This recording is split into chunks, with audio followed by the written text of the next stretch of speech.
ભૂપત ભાયાણીને હવે મોડે મોડે થઈ જનતાની ચિંતા. વિસાવદર બેઠકની પેટા ચૂંટણી જાહેર ન થતા કહ્યું, મારી જનતા લોક પ્રતિનિધિત્વથી વંચિત ન રહે તેવી રાખું છું આશા.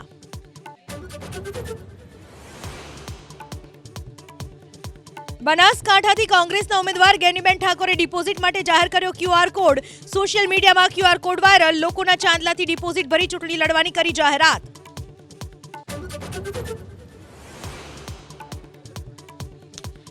ભાજપ છોડવાની અટકળોનો જવાહર ચાવડાએ ઉડાવ્યો છે. સોશિયલ મીડિયા પર કહ્યું, હું સંપૂર્ણ રીતે ભાજપ સાથે જ છું અને રહીશ. રાજકીય ફેરફારની ચાલતી ચર્ચાઓ પાયા વિહોણી.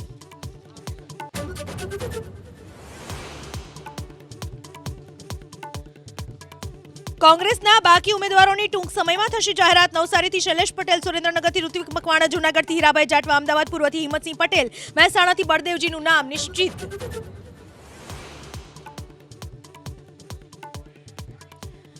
રાજકોટથી ભાજપના ઉમેદવાર રૂપાલાએ માફી માંગ્યા બાદ પણ વિવાદ યથાવત. હવે કોંગ્રેસના પૂર્વ MLA દુધાત આવ્યા મેદાને. કહ્યું, રૂપાલાએ ક્ષત્રિય સમાજનું અને હિન્દુ ધર્મનું કર્યું અપમાન.